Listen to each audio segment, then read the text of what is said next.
BA, BCom, BSc, MA, MCom करें विश्व की सबसे बड़ी यूनिवर्सिटी इग्नू से। सॉल्व असाइनमेंट्स और गाइड बुक्स प्राप्त करें। संपर्क करें Mahakal computers, DAV PG college के पास, पंच मंदिरा मोड़ से दाहिने, सिवान। सिवान के नया किला के मैदान में इमाम हुसैन की याद में एक महफिल सजाएगी। इस मौके पर सिवान के नामी गिरामी मौलाना और उलमाओं ने करबला को याद में शहादत बयान किया और करबला के वाकया लोगों को सुनाया।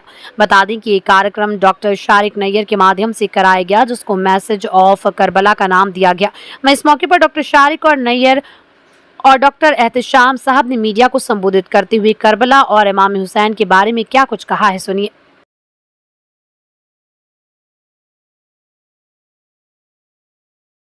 के मैदान में आज जिक्र हुसैन का ये मौक़िफ़ रखा गया।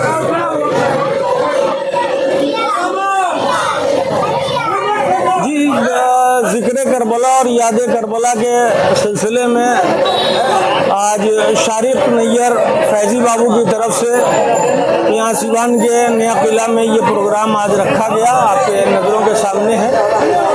और ये प्रोग्राम रख करके ये बताने की ज़रूरत कि इमाम हुसैन कौन थे और उन्होंने करबला में क्यों अपनी कुर्बानी अपने बच्चों के साथ दी। ये पैगाम सुनाना ज़रूरी है और बार बार सुनाना ज़रूरी है। जैसे ये प्रोग्राम डॉक्टर शारिक नैयर फैज़ी बाबू ने यहाँ किया है, हर मोहल्ले और हर जगह होना चाहिए ताकि इमाम हुसैन की अज़मत और उनकी कुर्बानी का चर्चा आगे हो। इसलिए कि बहुत आसानी से ये समझ लेना और समझा लेना कि ये दीन इस्लाम है, ये शरीयत है, ये कुरान है। सन 61 हिजरी के बाद जो यजीद का जो एक हिंदी लफ्ज़ कहे प्रकोप बढ़ा और आज आपने नया किला मैदान में से शुरुआत की है, जो क्या कुछ कहेंगे और आगे क्या कुछ? देखिए, शमीम साहब ने बहुत अच्छी बात बोली, डॉक्टर साहब ने भी बहुत अच्छी बात बोली। मैं इसको ज़्यादा खींचूंगा नहीं, मैं बस थोड़ा सा इस पर रोशनी डालना चाहता हूँ कि जो करबला का वाक़या है वो हक और बातिल का वाक़या है। अगर इसकी आज के दौर में भी अगर झलक देखनी है तो आप फ़लस्तीन चले जाओ। उस दौर में भी करबला में लोग थे, जंग हो रही थी और पूरा मुस्लिम ममालिक देख रहा था। आज भी वही है, फ़लस्तीन के लोग आज भी मर रहे हैं, वहाँ बच्चे ज़बा हो रहे हैं, लेकिन पूरी दुनिया के लोग देख रहे हैं, कोई एक उंगली उठाने वाला नहीं है। वही चीज़ आज एक करबला की झलक हमें फ़लस्तीन में नज़र आती है। तो ये हक और बातिल की लड़ाई है और ये हर दौर में चलती रहेगी। जब तक इस दुनिया पे इंसान रहेंगे, हर हक और बातिल आते जाते रहेंगे और हक हमेशा जीतता है और बातिल हमेशा हारना है उसको।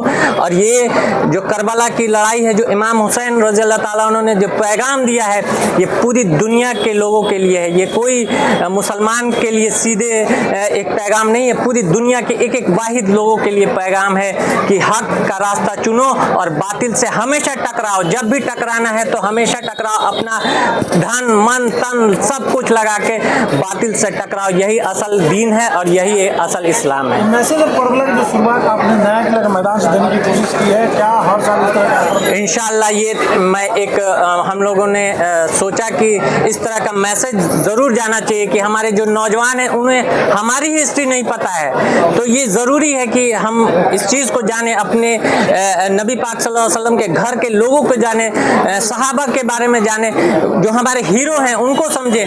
तो हम इस चीज़ को जब तक नहीं जानेंगे तो तब तक हम हक और बातिल की पहचान नहीं कर सकते। जब तक हम अपने नबी के घराने को नहीं जानेंगे तब तक हम अपने हक और बातिल की पहचान नहीं कर सकते। इसी को लेके हमने ये छोटा सा प्रोग्राम किया और इंशाअल्लाह अगले साल इससे बड़े पैमाने पे होगा।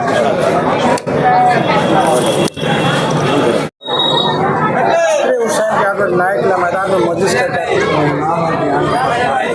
देखिए, ये जो प्रोग्राम हुआ यकीनन एक बहुत ही तारीख़ी प्रोग्राम अब ये होने जा रहा है, क्योंकि डॉक्टर साहब ने इसकी आज बुनियाद रखी है और हम इस प्रोग्राम के और बड़ा होने में दुआ करेंगे कि ये प्रोग्राम आइंदा साल और बड़ा हो।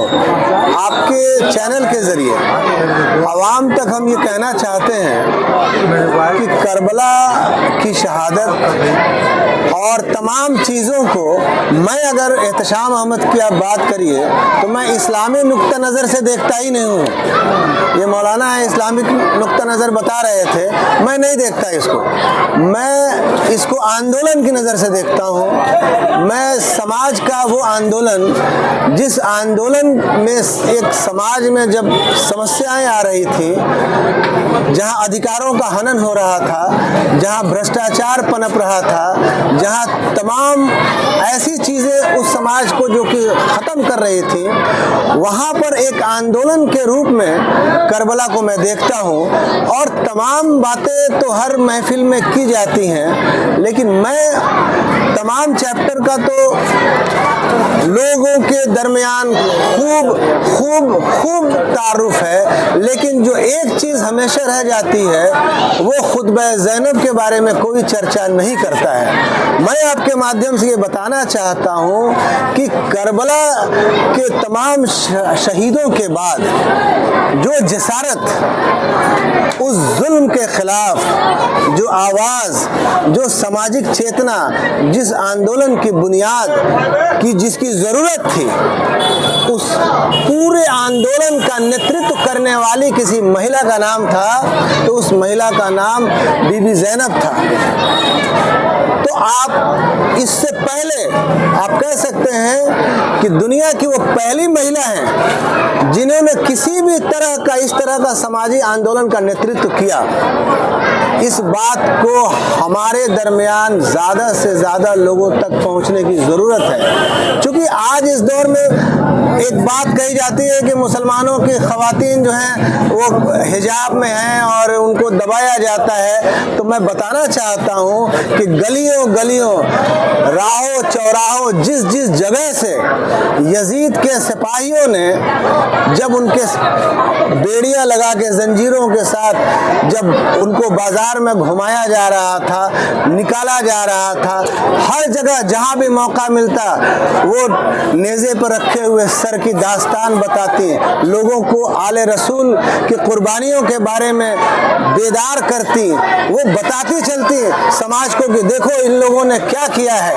और तो और यजीद के दरबार में खड़े होकर के और उसकी आंख में आंख मिला करके जो उन्होंने सवाल और जवाब किया, ये तारीख के हर पन्ने में आज महफूज है। आप भी अगर गूगल सर्च करेंगे तो खुतबा ज़ैनब आपको मिलेगा। और मैं बता दूं कि वहीं से उसी दरबार के अंदर जब ज़ैनब का खुतबा होता है, उसी दरबार के अंदर जो लोग कुछ देर पहले यजीद के तरफ उनके पैसों में बिक चुके थे, उनके अंदर ईमान वहीं पर जाग जाता है। और यही हुआ आने वाले टाइम में पूरे के पूरे उनकी रियासत में, उनकी सल्तनत में उनके खिलाफ असंतोष फैलने लगा। और बाद क्या हुआ सब जानते हैं कि एक शेर के ज़रिए मैं अपनी बात ख़त्म करता हूँ कि यजीद तेरा तख्त ताज दो घड़ी का है, यजीद तेरा तख्त ताज दो घड़ी का है आज भी दिलों पे हुकूमत हुसैन की। तो ये एक एपिसोड करबला का है, और करबला के बाद जो दूसरा एपिसोड है वो बीबी ज़ैनब के आंदोलन का है। मजबूरन बीबी ज़ैनब और तमाम आले रसूल को रिहा करना पड़ा। ये शाम जो दमिश्क जहाँ पर ये कैद इन्होंने किया, आप समझ सकते हैं कि अवाम के दरमियान इस खुतबे का ये असर था कि अवाम इतना ज़्यादा मुतज़लज़ल हो गई कि मजबूरन इनको रिहा करना पड़ा। और हालत क्या है कि यजीद के ख़ानदान के लोग या उसके तमाम नस्ल दर नस्ल में कोई भी ऐसा पैदा नहीं हुआ जिसका नाम यजीद रखा है। आज भी इस दुनिया में हुसैन नाम रखने वाले, हुसैन के चाहने वाले तो लाखों और करोड़ों में मिल जाएंगे, लेकिन यजीद आज भी रुसवा है, यजीद आज भी लानती है, यजीद आज भी मलऊन है। शाम ने और मौलाना शमी तुराबी ने जनाब ज़ैनब सल्लल्लाहु अलैहा के बारे में जो एक्सप्लेन किया, मैं भी वहीं से शुरुआत करना चाहूँगा। वीमेन एम्पावरमेंट का सबसे बड़ा एग्जाम्पल और सबसे बेस्ट मोटिवेशन अगर कोई देता है तो जनाब ज़ैनब सल्लल्लाहु अलैहा का वो सिरमन उन्होंने जो खुतबा यजीद के दरबार में दिया था। जनाब ज़ैनब सल्लल्लाहु अलैहा ने ये इरशाद फरमाया कि इस अजान में तुम्हारे नाना का नाम है या मेरे नाना का नाम है।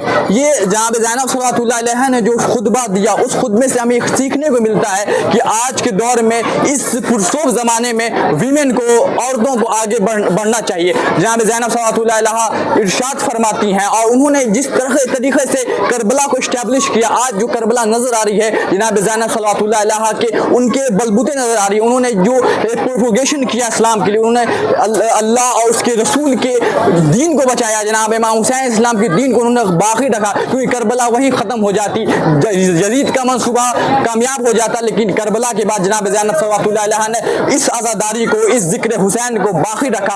और मैं आखिरी एक अशार से अपनी बात को ख़त्म करना चाहूँगा कि दरे हुसैन पे मिलते हैं हर ख्याल के लोग, दरे हुसैन पे मिलते हैं हर ख्याल को, दरे हुसैन पे मिलते हैं हर ख्याल के लोग। ये दोस्ती का वसीला है, दुश्मनी का नहीं। यहाँ पे आप देख सकते हैं कि यहाँ पे हिंदू ही मौजूद हैं, यहाँ मुसलमान भी मौजूद हैं, कोई फ़िरका वारियत नहीं, क्योंकि करबला के बाद सिर्फ दो ही फ़िरका रह गए थे, एक हुसैनियत, दूसरा यजीदियत। यहाँ सब मिलकर इमाम हुसैन इस्लाम का पैगाम यूनिटी के लिए है, इमाम हुसैन इस्लाम का पैगाम इंटीग्रिटी के लिए। इमाम हुसैन अलैहिस्सलाम ने अपना message without caste and creed, divide of caste and creed, he progress the message of humanity. आज इंसानियत अगर ह्यूमैनिटी बचाना है तो इमाम हुसैन इस्लाम के साथ हम मिलकर चलें। हम ब्लड डोनेट के डॉक्टर साहब यहाँ मौजूद हैं और डॉक्टर साहब से मैं एक रिक्वेस्ट करना चाहूँगा कि एक ब्लड डोनेशन का कैंपेन चलाएं ताकि इमाम हुसैन इस्लाम के नाम पे ज़्यादा ब्लड डोनेट हो सके और सब मिलकर, हिंदू मुस्लिम सब मिलकर इमाम हुसैन इस्लाम के नाम पे ब्लड डोनेट करें ताकि लोगों की जान बचे और लोग इससे फ़ायदा हो। वस्सलाम या इस्लाम।